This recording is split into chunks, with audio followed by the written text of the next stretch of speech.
as a thank you for buying new tractors, and they came back and everything changed. So my dad went, that's it, we're not farming in Scotland anymore, sold everything, and we moved to Canada. And yeah, to Manitoba, and yeah, farmed out there, just arable, so flax, canola, oats, peas, mustard, very different. Employees, we went from having 5 men on the farm to having my brother and I, so I could stand inside the inner wheel of the tractor tyre, so everything's on a completely different scale. And then I came to Edinburgh for university, and stayed put. Started my first job the week that Lehman's went bust in a bank. But it turns out that was actually quite a good idea because, as you guys will know, in farming, the only person you can't stop paying is the bank. So I worked in banking. Sorry, Sara. No, that's right, distressed debt, because that was all that was going on at that time for quite a while, and then private equity, distressed commercial real estate debt. I'd had enough, got fed up of it, went travelling, came back, ended up managing a software company. They were acquired. I was given a check and told I didn't have a job anymore. I had a summer of nothing to do. 2 new bars opened in Edinburgh, serving great beer. Nobody knew about them, so I literally stood in the street and asked people if they wanted to come drink beer with me. And that is how Scotbeer started. So, there we go. But along the way of doing that, I was just doing it for fun, and then I actually went to an exhibition which was about the history of brewing in Edinburgh, and was absolutely blown away. So at one point there were over 50 breweries in Edinburgh shipping beer all over the world. Scotland was the largest exporter of bottled beer in the world. The forefront of scientific advancement in brewing, Louis Pasteur, who wrote the first scientific study on fermentation, his book Fermentation. He did research here in Edinburgh. A lot of the very big buildings in Edinburgh are funded with beer money. But yet everybody comes to Edinburgh and talks about whiskey when it hasn't got anything to do with the city. Being from Aberdeenshire and being called the Highlands by the whiskey industry, it's you know, the whiskey industry is massive, but actually a lot of it's totally made up. We only started exporting whiskey in the mid-1800s. We were exporting beer 200 years before that, and that's why I started doing it sort of full-time to get this story out there. And it turns out that people love a really good story. So that's what I'm going to talk about today is elements of effective storytelling, because that was sort of the real change. So I would get sort of 50-50 4-star reviews, 5-star reviews, and then I decided to get a bit more serious about it and did a course on storytelling, and now I've done a couple of rogue 1-stars and 2-stars, and I echo the sentiment somebody was saying before. 1-star reviews or 2-star reviews are actually really helpful because it identifies to people the type of customer you do not want. So I just responded to those reviews saying, I'm really sorry that we didn't do a good enough job understanding your expectations and explaining what we do. So I didn't apologize for what we do, we did a good job. Hey. They didn't book the right thing. So that now, anybody who wants a piss up doesn't book, because the only bad reviews we have are ones complaining about the volume of alcohol. So we only get the people who are actually looking for a tasting experience. We don't get the piss up people, which is quite nice. So yeah, elements of effective storytelling. I know you've been sitting here all day, so I'll go quite quickly, and then I'm happy to answer questions on this or anything about the beer tours in general. If you'd like to know a little bit more about how they work. So I've only been doing it full time for 2.5 years. We've Glasgow, Edinburgh. Peak season we have 14 guides running, so it grew so quickly. But yeah, elements of effective storytelling. This is the course that I did. I am not telling you anything that isn't in this course today, other than things that are kind of bespoke to what we've done. So it's a guy called Shane Snow. There's a book, it's called The Storytelling Edge. The book is basically a transcript of the online course, which is on lynda.com, which is now LinkedIn Learning, so Microsoft bought it. So yeah, Shane Snow, The Storytelling Edge, American guy, lots of short videos, 5 minutes at a time, really easy to learn. So this is all based on that. So where's the next one? So yeah, good story has 4 elements in balance, and those are relatability, relatability, tension, novelty, and fluency. So relatability and novelty, they seesaw against each other.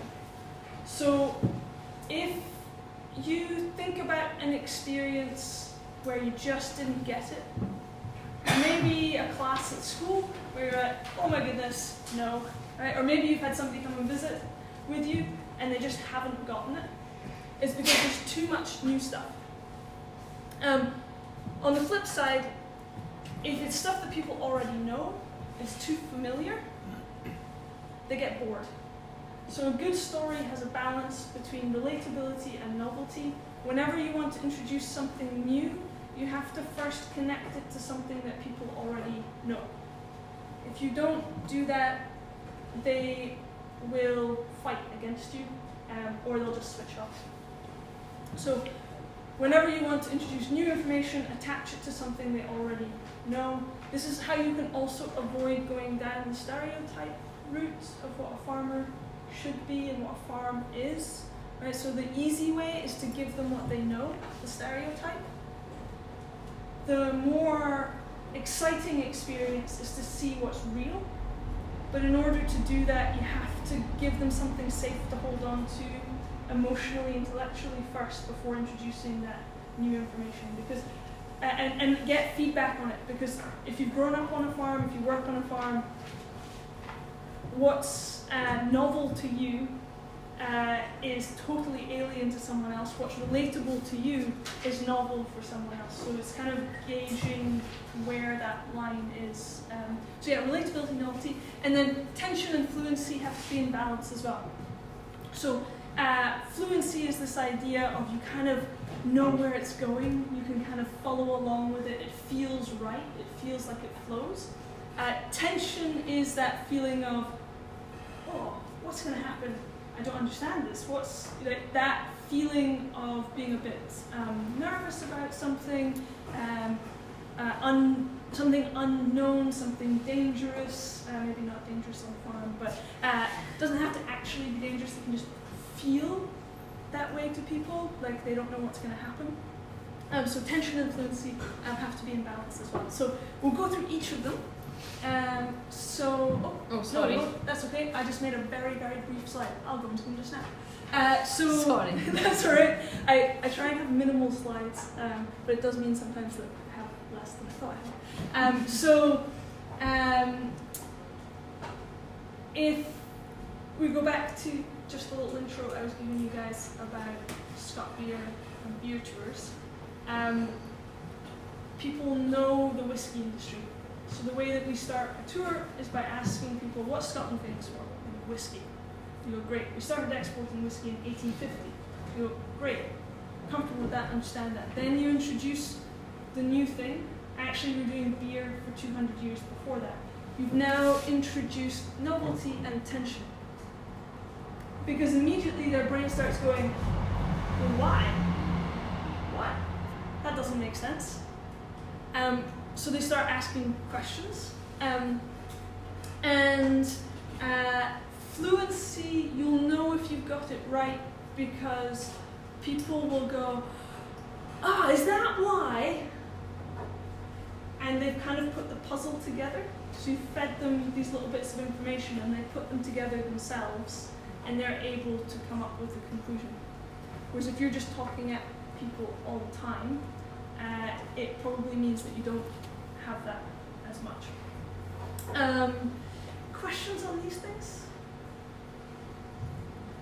I'm just going to go briefly through it because honestly you can read the book or go through the videos and he goes into so many examples. He used Star Wars a lot, so if anybody likes Star Wars, you'll find that pretty easy. But yeah, we'll head on to the next one. So these are a couple of techniques for improving your storytelling. Just the next. Sorry, slide. I think. There we go. So yeah, a couple of methods. Some of these are from Shankston, some of them are ones that we've come up with. So the first one is called Ben Franklin method. Take a story that you like and rewrite it with your story. So it could be a children's book, it could be a newspaper article, it could be a magazine article, anything where you enjoyed the story, and then try and identify what they're doing in terms of structure and put your story into it.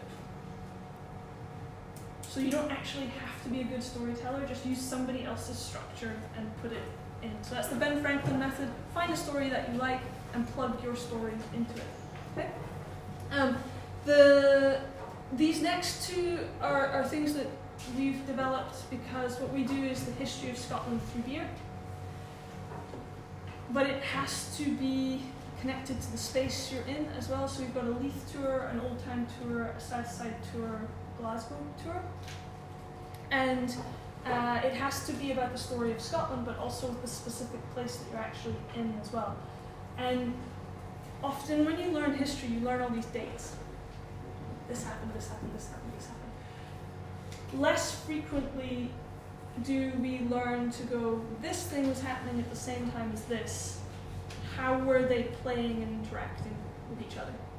So with a timeline, I can write on here, but what we do is we take, when we're researching for a tour, we take different storylines in terms of timelines and write them out, just column next to each other. So 1700, 1800, 1900, 2000, and write out what was happening. So in education, what was happening, in politics, what was happening, in the economy, what was happening, specifically in this area, what was happening. And you can do the same thing with your farm, right? So at what point was the farm started?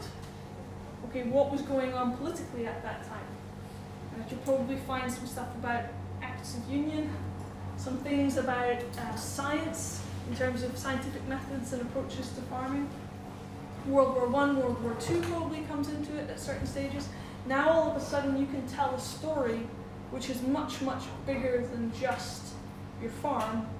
It's the story about the local area, it's the story about Scotland, it's the story about humans and what we do, and that's what people get really excited about, because they can then place that into the context of the way they see the world, and they go away and see everything differently afterwards because they've got another angle, another viewpoint. Most people don't know how farming was affected by the Acts of Union.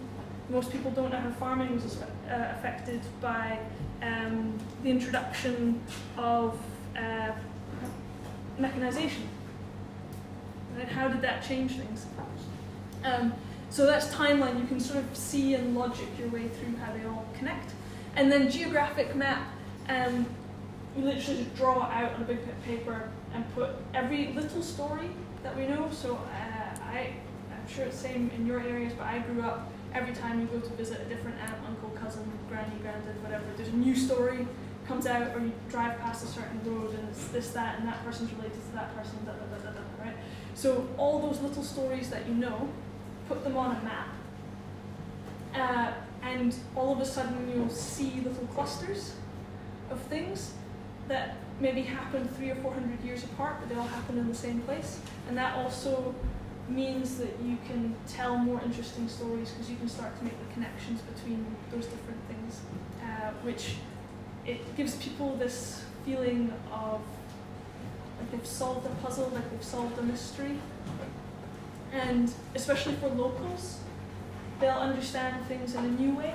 So similar to yourself, we're in the winter we are about 70% locals, our business. In the summer about 50-50. So people are resistant to booking the tour because they think they know Edinburgh, they think they know Glasgow. So we totally depend on word of mouth, where people go back and say, I had no idea, it's such an incredible story, go and find out about it. So that's geographic map. And then lastly, just practice. So gauge people's reaction to things, try different ways of telling the same story, especially if you feel like you're not getting any engagement back from people, try something different, try to do it differently. And then the same if you're training up any employees, practice, practice, practice.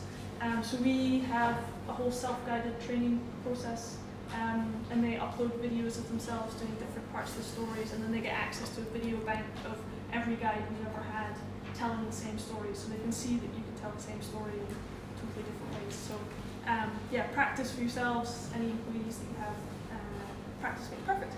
And I'm not sure if I have another slide or not. There we go. Yeah, okay. So a few things. Yeah, that's the storytelling course. Then the next thing that I would recommend to pick up a copy of is a book called Oversubscribed by Daniel Priestley. And it's about how to communicate honestly about your level of supply and your level of demand in a way that generates additional demand.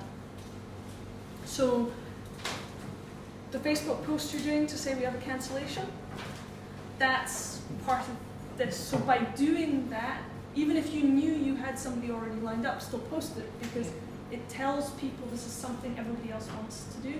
So we do that for weekends when we're sold out. We will post saying, we're sold out, please go and visit this place, and this place instead. So it tells people that we're successful, that they should try and book in advance, which helps with cash flow and all those things as well, and staffing.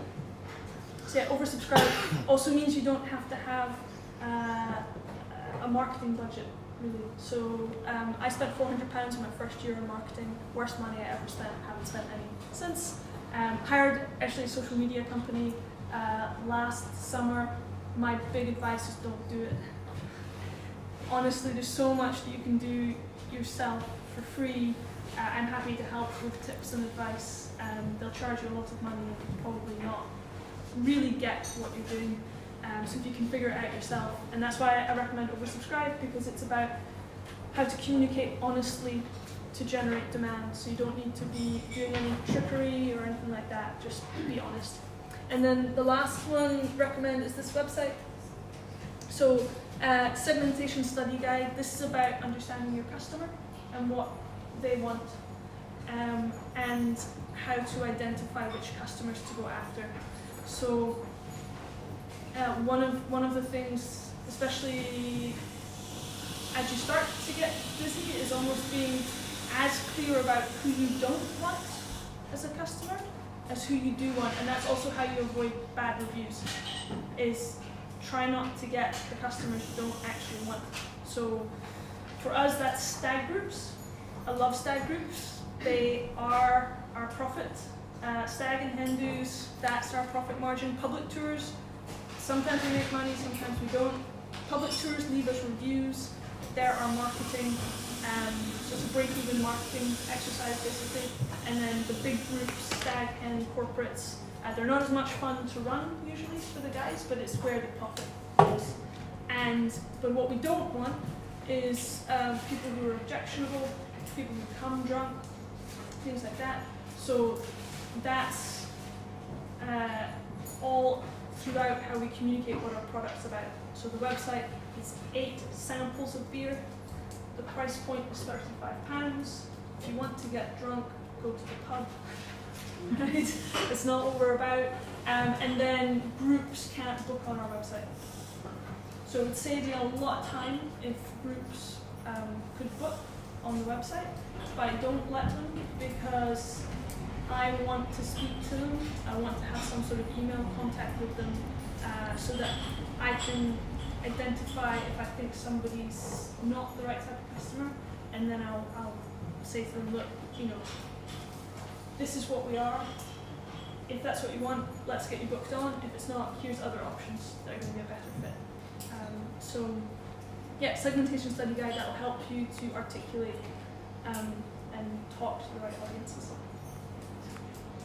Hope that's helpful. Bunch of information. Happy to answer questions in general about the beer tours, about we have got tour operator clients, public, we do gifting, so anything you'd like to know or you're curious about, happy to chat. So Sarah, most of the farmers that I know that are doing tours, yeah, including ourselves, haven't thought that way about what they're doing. Okay. I would say. So that's really interesting what you're saying. Because most people know, like what Bobby was saying, that you stand up and you kind of gauge what type of people they are, what they might be interested in. Yeah. But even things like How many generations has your family been in the farm? Like since 17 something. So that element of going, right, what's happening in Scotland or Lochlow side in 1750 or whatever. And it's an incredible, for farming, the point at which farming becomes an industry in Scotland is an absolutely incredible time in history. The pace of change is astonishing. We think things move quickly today. No. The world turned upside down.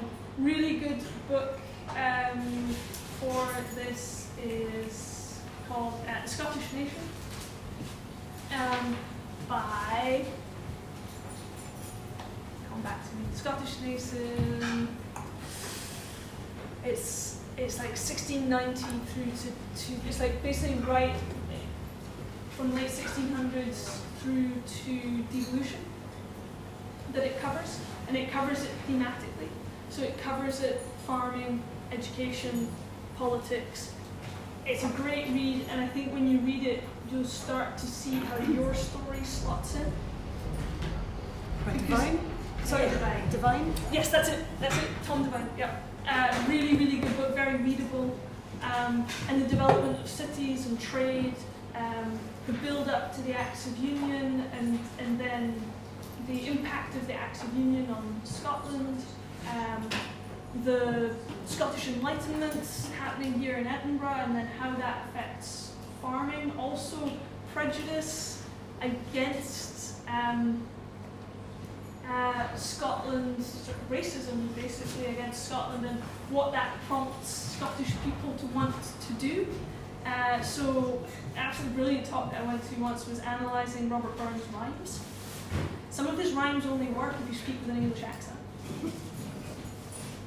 So, do you have this tension between being Scottish and being proud of being Scottish, and people wanting to be respectable and educated and economically successful, and what does that mean for the changing culture of Scotland, even the changing food that we eat?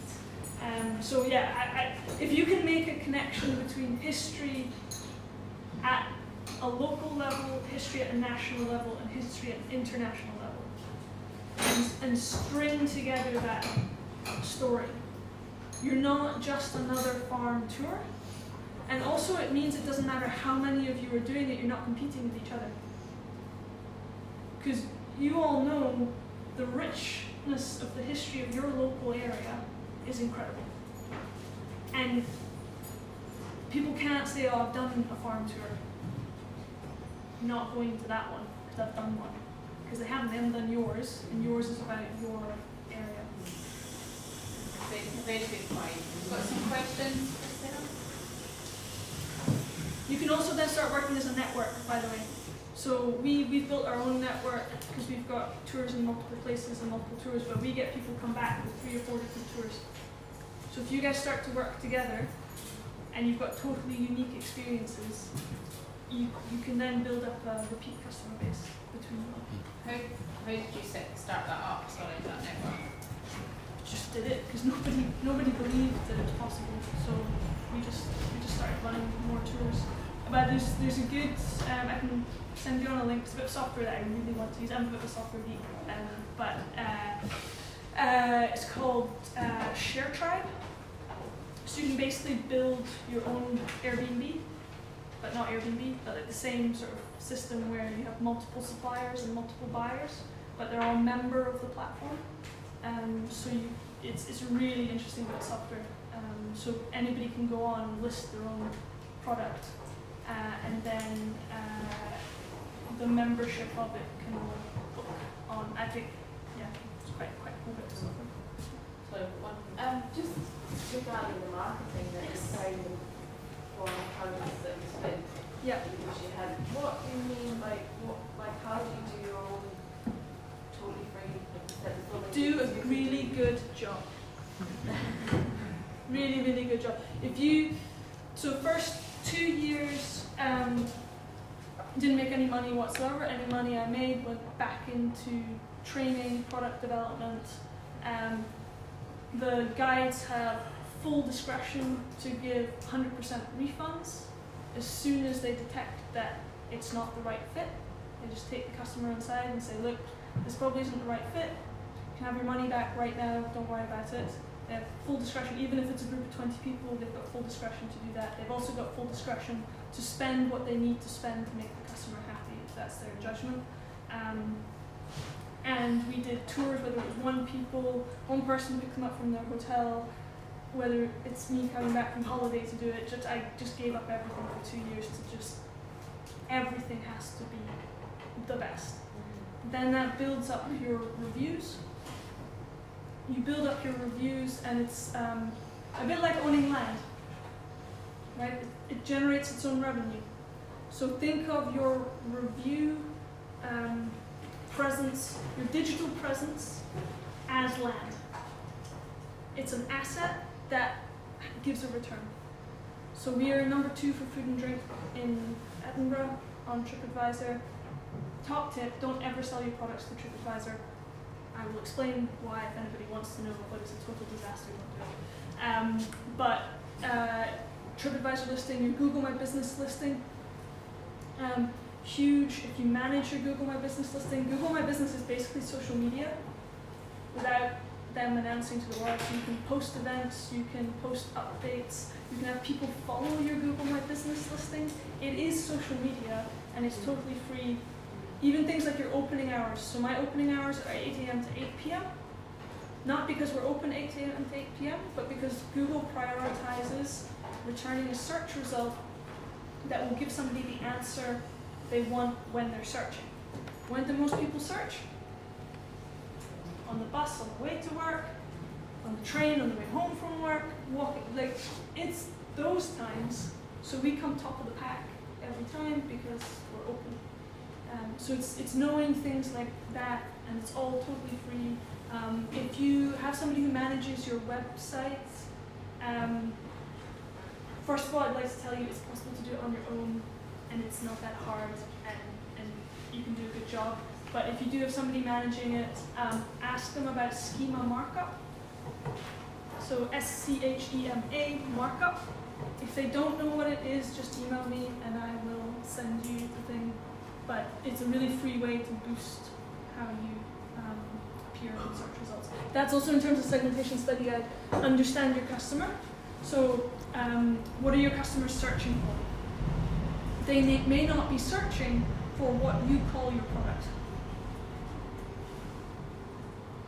They might be searching for things to do on a rainy day. They might be searching for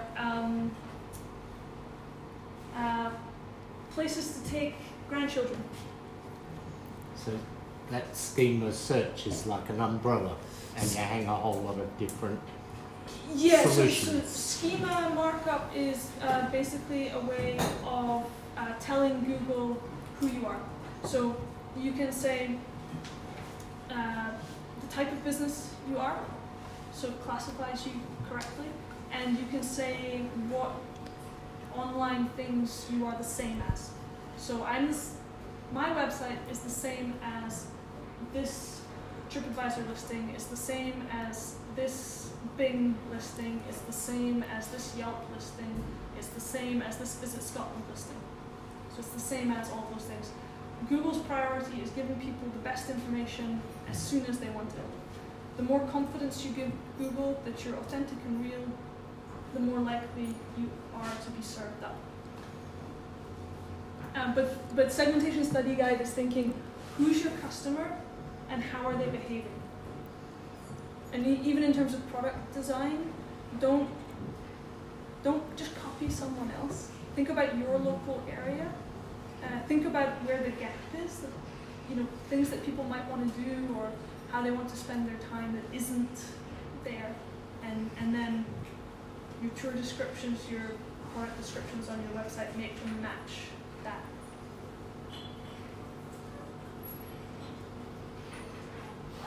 What's your, I don't mean occupancy, but like what's your kind of, if you say, right, okay, I'm going to do a schedule for October for tours, and you go, right, okay, well I'm doing I'm putting in the diary 11 till 12 on a Monday and whatever. how do you, I know you talked about if they're not busy, you still take people or you can move them or whatever. So, but what's your capacity for taking people around like a walking tour, and how do you manage the supply demand for it? I say yes, and then I figure out how to do it, basically. So, yeah, because if you get big inquiries, big group inquiries, a lot of times they're a year or 2 years out. So I used to do really detailed research and quotes. Now I just go, yes, that's a number that's big enough that will cover every eventuality, half an hour, turn the quote round. They'll come back to you in 6 months' time and say, yes, no, maybe, then you can do the work, but there's no point for that. For public tours, we cap at 8. If you're doing anything that requires a lot of interaction, we found 8 people's a magic number. People stop talking to each other after 8. They stop sharing. There's like a trust level that seems to disappear. So we cap at 8, and then we price to be profitable. We price to break even on 2 customers, so that I don't have to stress about whether we don't have to discount, and we don't have to accept bookings from sites that take really big commission, because volume doesn't matter. I'm quite happy to wait for those bookings to come in. And then in terms of capacity for how much we run, if you're doing a really intimate experience, I don't think a guide can do more than 2 groups a day, and they can't do it for more than 4 days a week or they burn out. Yeah, so you've got that limitation if you're doing something that really emotionally engages people. There's that limitation, so price accordingly, because your supply is limited, and it takes me a month to train someone. So it's about £500 to £1,000 investment every time we train someone. So I basically have a bank of guides. Even if somebody moves on to do something else, I keep them still on good terms, because there'll be times when I need extra people. And then we're a little bit different in terms of capacity, because we go to 3 different venues on the tours, so we have to stagger the venue bookings, which gets a bit complicated. But if you're in total control of your space, try and design your products so that you can move people through the space and not double back, because then you can have one group starting at 12 o'clock, another at 1 o'clock, another at 2 o'clock, another at 3 o'clock, and they flow through. You don't have to wait until one's finished. Whereas if you're double backing on yourself, you're limiting your capacity. Okay, I've got time for 2 more questions. Yes. You come from a farming background, yeah. And obviously you're an expert in beer. So you did a lot of research into beer in Edinburgh and Glasgow. So have you got any suggestions about people who are farmers in a particular area, about how they can research the history of that area and farm, maybe even on their own land? Yeah, so first of all, you don't have to dig back too far. Even stories about your parents, your grandparents, those, they're really, especially because they're on that relatability front, they're very relatable, because people have parents and grandparents as well, so they can translate across what that means. But local libraries, so the local history books that you find in local libraries are amazing. I got one out in Morningside Library. The guy who brought rhubarb to the UK lived in Morningside, and he sold it as a laxative. There you go. So carbon dioxide was discovered in the south side of Edinburgh. So if you go to the local library, there should be local history books there. There's also local history groups. They're probably a bit special in terms of the type of character they are, but they're worth their weight in gold. We are corporate sponsors of the Scottish Brewing Archive Association, and those guys and women as well, they're insane. You sit down and the stories just start coming. So people are your best source of stories. And jot them all down, and eventually at some point you'll realize that this thing's connected to that thing, that thing's connected to that thing, and yeah, you've got new stories. valuation rolls can also be used and get information from that, or the old maps. If you just Google old maps and things, it's quite good for that, and you can, sorry, but we tell a story about the estate history and the fact that the Fotheringhams came from Hungary originally, I believe, and then our farm name wasn't the Fotheringham originally, which is the estate name, so we talk about why it was named what it was before, and the handover to the Fotheringham family took place because they were gifted the lands from the king. So and I just mentioned that as I'm going round, it's not really and folk are quite engaged with that. I think for farms, things like field names are really useful because every farm's got field names named after people that were either on the land or used to own that field. We've got a field called Gallow Hill, you know, a guy who was a baron and he used to hang people, and you know, so like the field names are a really good starting point for your stories on your farm. And the way to make those little stories really powerful is to do that timeline and that mapping. So for example, that one, put on a map, okay, Gallows Hill, here's the story about this guy, and then do a timeline of, right, when was he hanging people? What does that mean about the type of people he was hanging? What does that mean about the state of politics in the country? So you can start to make this much bigger story. What does that mean about his status in society, and what does that mean about the farm? So you can start to make those bigger connections. So local level, national level, international level. If you can go the whole thing, especially if you've got international visitors. I think that's just brought a whole different dimension to sort of what we've been thinking about, isn't it? When you just normally stand up and say we've got 5 queues and 20 people. Time for one more question, then we're going. Somebody, John, think